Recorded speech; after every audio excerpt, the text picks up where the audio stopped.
So welcome to our studio. Thank you very much for the invitation. As I see, you are not afraid of traveling. Well, I'm not. Should I? Corona. Well, I understand Estonian authorities have been making their best in order to make Estonia still a safe place, just like our government makes it. We are dealing with this issue basically on a daily basis, and we make all the necessary measures and decisions in order to keep the country safe. We know that we only have one health and we have to preserve that. But I understand that the Estonian authorities have been very successful with that so far as well. So I understood I had nothing to be afraid of by coming to Tallinn. What is the purpose of your visit to Estonia? Well, actually, we are opening a new embassy here. And you know, opening a new embassy always reflects the willingness of a country to upgrade, to enhance the bilateral relations. Since we have many things in common in history, being Finno-Ugrian nations, and in the let's say near past, when it comes to our love towards freedom and liberty and getting rid of communist dictatorships, until now, when we have many issues of common interest or common concern, let's put it this way, on the political agenda. So it's a natural alliance between Estonians and Hungarians, and we wanted to make it sure and make it more than symbolic by opening a new embassy and strengthening our presence here in Tallinn. One of the biggest risks to Estonia is Russia. However, you are developing some special relationship with Moscow. What do you think, how will Estonians react to that kind of relations?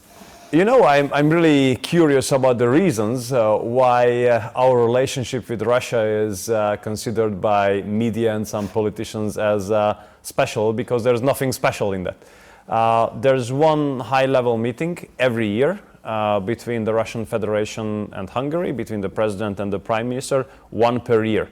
And those Western European countries whose leaders meet many times even within 1 year with Russia, or those Western European countries who build extremely tight business relationship with Russia, those Western European countries which build gas pipelines with Russia, they never had to face such kind of statements.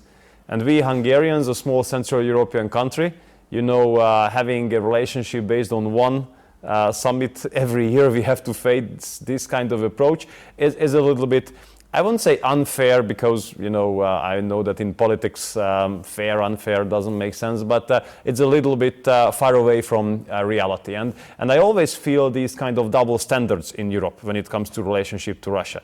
You know, because when a leader of a small Central European country meets the Russian leaders, then it is being considered as breaking the European unity. When a Western European leader meets the Russian leaders, even much more frequently than the Central Europeans, it is considered as normal, let's say, way of dealing with bilateral issues. When the Western European countries build gas pipeline with the Russians circumvening Ukraine, it is considered as a business issue. When we are interested in building a pipeline to get a gas supply from diversified routes, then it's against European interests. So this kind of double standards is a little bit annoying, to be honest, and we see that those Western European countries which criticize the Russians the most loudly, they make the biggest businesses with the Russians. I don't know whether you ever had the chance to take part on the St. Petersburg International Economic Forum. If you do once, you will see that there's a big bunch of Western European companies being represented there. If you walk along the corridors, you will hear people speaking more Western European languages than Russian language. So this is I think, a hypocritical situation. Look, we understand the concerns of Estonia. We understand the concerns coming from history, coming from geography, coming from the fact that you were part of the Soviet Union against your national will. So that's why we show solidarity. And that's why we have been part already twice of the Baltic Air Policing mission. Last time last year. We had more than 50 alarms with our pilots. They have flown more than 540 hours here in the Baltics to ensure your security from the air. We are going to return in 2022 when around a staff of 100 of our Air Force will contribute to your security. We have deployed 340 troops in the last year in different shifts to help you here.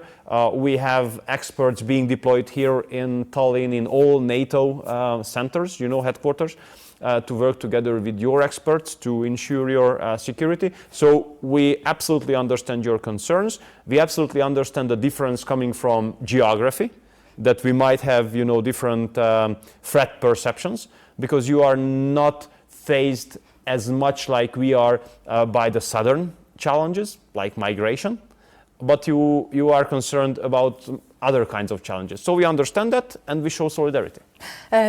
Thanks to Russia's involvement in Syria, thousands of migrants are now moving toward Europe. Maybe your prime minister should call to Moscow to Putin and to say, stop it.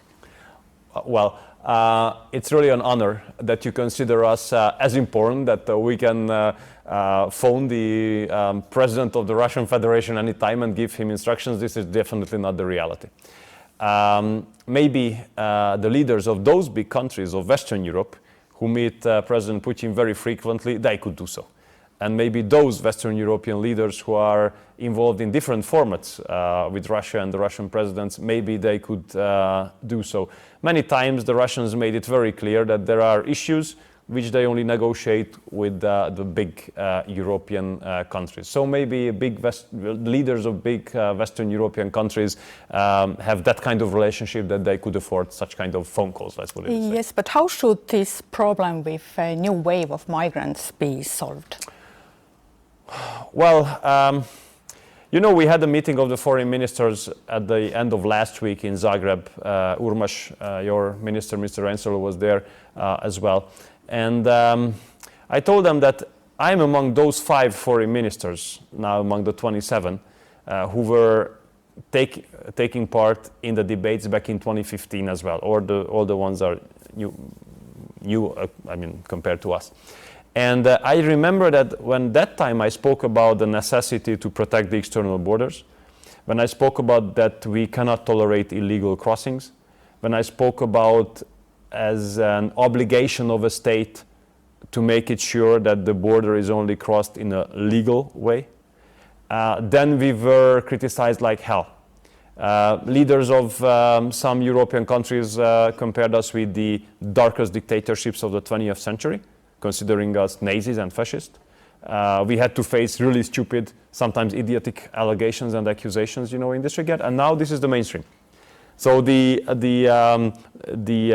document we have approved last Friday speaks about exactly the policy we have been following in the last 5 years to protect the external borders, do not allow illegal crossings. Look what happens on the border of Greece and Turkey. I'm totally in an agreement with Minister Reinfeldt, because he called me last week and we really occupy the same position, that it's not a humanitarian issue. It's a security issue. Because violation of a border between 2 safe countries, there's no excuse and no explanation for that. So what the Greeks are doing now to protect their border, to protect the external border of the European Union and the Schengen area, it is their homework. It is their obligation. So we have to help them, we have to encourage them to continue to do so. And our policy is that we should not invite more people to Europe, but we should bring help where it is needed. And we should tackle the root causes. We should create the necessary circumstances in different areas of the world where conflicts took place, to end those conflicts and to make it possible for people to move back. You should push Russia. Your prime minister should call to Moscow, because the reason is Syria. I'm not quite sure I agree with you, and I tell you why. Maybe I could raise a question whether if the German foreign minister sits here, you would raise him the same question that the chancellor should call the Russian president, or if the French foreign minister sits here, you ask him that the French president should call President Putin, because imagine or remember that it is the French president who announced that he will take part on the May 9th celebrations in the framework of an official visit in Moscow. So I think it would be much more fair to raise this question to them. But I really respect freedom of media, so of course you can raise questions even if they don't make sense in this regard. But I don't agree with you that Syria would be the only reason for the migratory wave. Because if you look at those migrants who are now attempting to cross the border between Turkey and Greece, majority of them are not Syrians. The majority of them are not Syrians. They're Afghanis, Pakistanis, and representatives of all other nations. Syria is definitely a problem. Conflict in Syria should be solved. I think their European Union made some failures during the last years. I remember the debates of the last 5.5 years because I have taken part on almost all Foreign Affairs Council meetings. Once we said that Assad cannot be part of the solution, then we said that, well, the presence of Assad should be taken into consideration as a reality.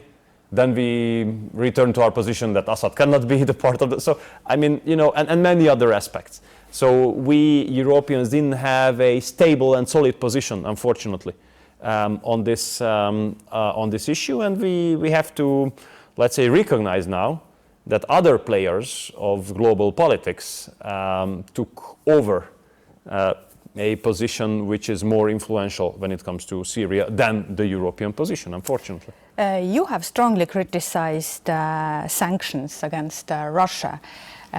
Do you find the occupation of Crimea legitimate? First, we are a neighboring country to Ukraine, which always makes it very clear that we stand by Ukraine when it comes to the territorial integrity and sovereignty of Ukraine. No question about that. When it comes to the sanctions, you know, it's very interesting that if you look at the trade figures between the big Western European countries and Russia, you will see that regardless of the sanctions, they have increased their trade by far with the Russians. So my question is, how it is possible? How it is possible that since the sanctions have been implemented, trade between Russia and European Union has increased by 17% last year? How it is possible?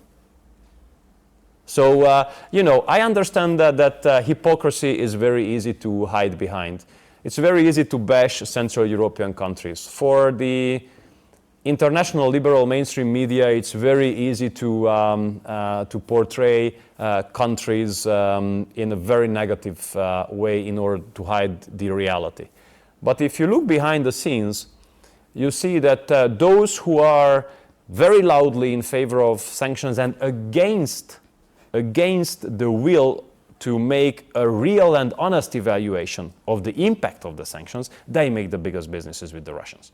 So you might raise this issue, you might be brave enough to raise this issue with the big countries as well and ask them how it is possible that they are increasing their trade, their energy cooperation with Russia, how it is possible that these are the biggest Western European energy companies who work together with Gazprom in building Nord Stream 2, you know. So, I mean, be a little bit more balanced if I can give an advice in this regard.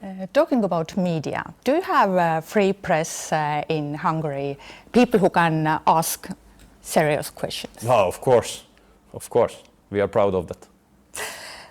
Your membership in European People's Party has been frozen in the European Parliament. As of today, who are your allies in Europe?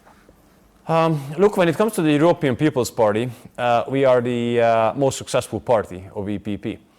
Because if you look at the results of EPP member parties, we are far number one. If you look at the results of the last European Parliament elections, we finished number one in entire Europe with 53, almost 53% of the votes. No other parties could go above 50. So this shows that we are strong and we are the most successful member party of EPP. But we have a serious debate within EPP about the values which were the values of EPP when we joined. And unfortunately, we have to see that the impact of the grand coalition between the European People's Party and the Socialists in the European Parliament for a long time was very negative on EPP because, I mean, within a marriage, of course, you know, wife and husband, they have mutual impacts on each other. But here, the Socialists have impacted the policies of EPP much more than the other way around. So EPP was moving towards the left of the political spectrum, towards the center of the political spectrum. And we don't like it.